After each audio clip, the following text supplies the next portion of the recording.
It Isn't Me by James Lasdon.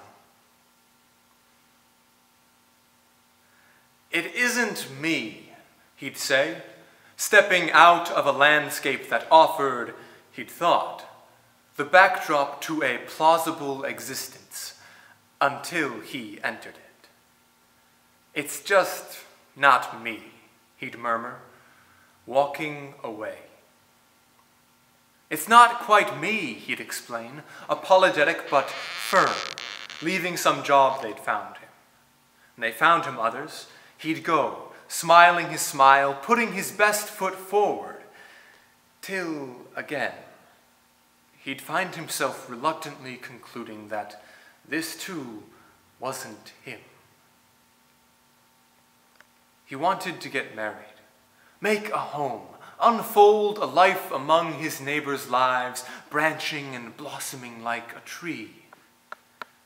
But when it came to it, "It isn't me," was all he seemed to learn from all his diligent forays outward. And why it should be so hard for someone not so different from themselves to find what they'd found, barely even seeking, what gift he'd not been given, what forlorn charm of his they'd had the luck to lack, puzzled them, though not unduly.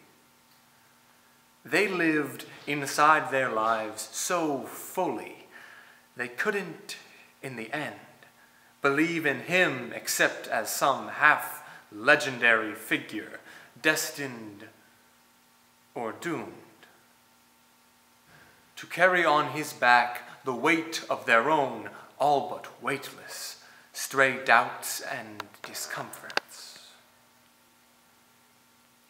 Only sometimes, alone in offices or living rooms, they'd hear that phrase again. "It isn't me."